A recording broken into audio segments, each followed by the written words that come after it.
Hi friends, welcome to my channel. நான் உங்கள் sir. என்னோட சேனலில் ஃபர்ஸ்ட் டைம் பார்க்குறீங்கன்னா சப்ஸ்கிரைப் பண்ணி பெல் பட்டனை கிளிக் பண்ணிக்கோங்க.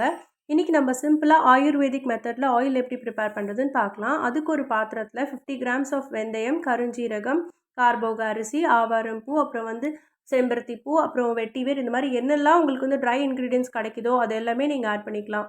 ரோஸ்மெரி வேணால் கூட ஆட் பண்ணிக்கலாம். எல்லாமே ஆட் பண்ணிவிட்டு 1:16 ரேஷியோவில் தண்ணி வச்சுட்டு நைட்டே ஊற போட்டுடுங்க. ஏதாவது பவுடர் ஃபார்ம்ஸில் கிடச்சதுன்னா அது கூட இப்போது ஆட் பண்ணிக்கலாம். நீங்கள் மார்னிங் அதை நல்லா கொதிக்க வச்சு அது 1:4 ஆகிற வரைக்கும் நல்லா வத்த காய்ச்சிட்டு அதை நல்லா ஃபில்டர் பண்ணி எடுத்து வச்சுக்கணும். ரொம்ப தண்ணியும் ஜாஸ்தியும் ஆட் பண்ணிடக்கூடாது, கம்மியும் ஆட் பண்ணிடக்கூடாது. கரெக்டாக ரேஷியோவில் ஆட் பண்ணி அதை ஃபில்டர் பண்ணி எடுத்து வச்சுக்கோங்க. இதுதான் மூலிகை கஷாயம் நம்ம ஆட் பண்ண போகிறோம் ஆயிலில். இது ஃபர்ஸ்ட் ஸ்டெப்.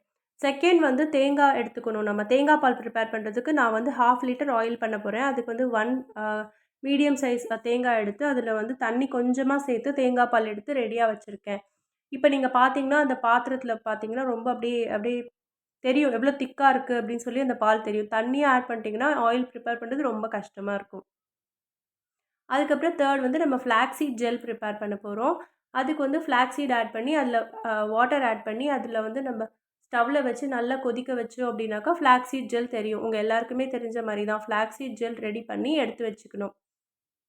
அப்புறம் நம்ம கீரைகள், இந்த கீரைகள் பார்த்தீங்கன்னா நீங்கள் இதுதான் போடணும் அதுதான் போடணுன்ட்டு இல்லை. பேசிக்காக இந்த கருவேப்பிலை, நெல்லிக்காய், கத்தாழை, அதுக்கப்புறம் முருங்கைக்கீரை, இந்த மாதிரி எதெல்லாம் உங்களுக்கு ஹேருக்கு நல்லதுன்னு தோணுதோ அது எல்லாமே நீங்கள் எடுத்து நல்லா க்ளீன் பண்ணிவிட்டு ஃபஸ்ட்டு ஆஞ்சிட்டு அதுக்கப்புறம் நல்லா வாட்டரில் வாஷ் பண்ணிவிட்டு அப்புறமா கொஞ்சம் கொஞ்சமாக தண்ணி சேர்த்து நீங்கள் அரைச்சி வச்சுக்கணும்.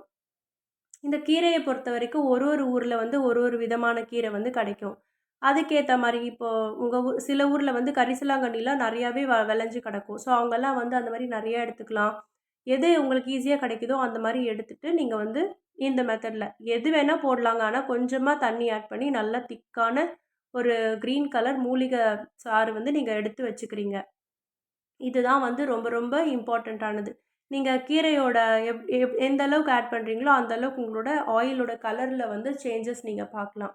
கொஞ்சமாக இது ஆட் பண்ணுறீங்கன்னா அது ஒரு மாதிரி கோல்டன் கலரில், ப்ரௌன் கலரில் கிடைக்கும். நிறையா கீரை ஆட் பண்ணுறீங்க அப்படின்னாக்கா உங்களுக்கு ஆயிலே க்ரீன் கலரில் இருக்கும். ஓகேவா? பட் நார்மலாக எல்லோரும் ப்ரிப்பேர் பண்ணுற மாதிரி கருப்பாவோ அல்லது ரெட்டிஷாவோ நம்மளோட ஆயில் இருக்காது. நான் பிஸ்னஸ்க்காக 30 இன்க்ரீடியன்ட்ஸ் போட்டு பண்ணுறேன். இப்போ ஆனால் என்னோடய பர்சனல் யூஸ்க்காக தான் நான் உங்களுக்கு வீடியோவில் செஞ்சு காமிச்சிருக்கேன். இது பார்த்தீங்கன்னா இதில் ஒரு துளி சாறு கூட இல்லாமல் நம்ம எல்லாமே பிழிஞ்சு எடுத்துடணும். இப்போ ஆயில் ப்ரிப்பேர் பண்ணலாம். 1/2 லிட்டர் கோகோனட் ஆயிலுக்கு நம்ம ப்ரிப்பேர் பண்ணி வச்சுருக்க அந்த கோகோனட் மில்க் முதல்ல நம்ம ஆட் பண்ணிக்கிறோம். அதுக்கப்புறமா அந்த ஃப்ளாக்ஸீட் ஜெல்லு, அப்புறம் இந்த கஷாயம், அந்த மூலிகை சாறு, இதெல்லாமே நான் வீடியோ எடுக்க மறந்துட்டேங்க. அது எல்லாத்தையுமே ஆட் பண்ணிவிட்டு அப்படியே கைவிடாமல் கிளறிட்டே இருக்கணும். சிம்லேயே தான் வச்சு பண்ணணும். இது பண்ணுறதுக்கு ரொம்ப கஷ்டங்க. ரொம்ப ஒரு 4 to 5 ஹவர்ஸ் ஆகும். ஸோ நீங்கள் எங்கேயோ போயிடக்கூடாது. சிம்மில் வச்சு பக்கத்துலேயே நின்று கிளறினீங்கன்னா ஒரு 2 ஹவர்ஸ் கழித்து இந்த மாதிரி பேஸ்ட் மாதிரி கீழே செட்டில் டவுன் ஆகிருக்கும். அதை எடுத்து நீங்கள் ரொம்ப சூடாக இருக்கும், எடுத்து பார்த்து ஜாக்கிரதையாக கையில் எடுத்து நீங்கள் தொட்டு இது பண்ணி பார்க்கும்போது உங்களுக்கு பேஸ்ட் மாதிரி கிடைக்கும். பேஸ்ட் மாதிரி இருந்துச்சு அப்படின்னாக்கா உங்களுக்கு இன்னும் ஆயில் ப்ரிப்பேர் ஆகலைன்னு அர்த்தம். பாருங்கள், பேஸ்ட் மாதிரி இருக்கா, அப்போ ஆயில் ப்ரிப்பேர் ஆகலை, இல்லை இன்னும் தண்ணி பசை இருக்குதுன்னு அர்த்தம். அப்போது இன்னும் கொஞ்சம் நேரம் கைவிடாமல் அது சிம்மில் வச்சு நம்ம கிளறிட்டே இருக்கணும். அதுக்கப்புறமா நீங்கள் எடுத்து பார்க்கும்போது உங்களுக்கு அந்த மெழுகு மாதிரி வரணும். அதாவது அந்த எதுவும் அந்த பிசு பிசுன்னு இல்லாமல் இந்த மாதிரி மெழுகு மாதிரி இப்படி உருண்டு அப்படி வரணும். இந்த மாதிரி வந்துச்சுன்னா தான் சரியான பதத்தில் இருக்குதுன்னு அர்த்தம். இப்படி வரும்போது நீங்கள் இமீடியட்டாக ஒரு துணியை வச்சு அப்படியே ஃபில்ட்ரு பண்ணி எடுத்துடுறீங்க. அவ்வளோதாங்க, நம்ம ஆயில் ஈஸியாக ரெடி ஆகிடுச்சு. இதுதான் நம்மளோட ஹெர்பல் ஹேர் ஆயில். இந்த மெத்தட் தான் சரியான ஆயுர்வேத முறையில் நம்ம பண்ணுற ஆயில். இதை அப்ளை பண்ணும்போது 15 டேஸ்லேயே உங்களுக்கு ஹேர் ஃபால் ஸ்டாப் ஆகுறத நீங்கள் பார்க்கலாங்க.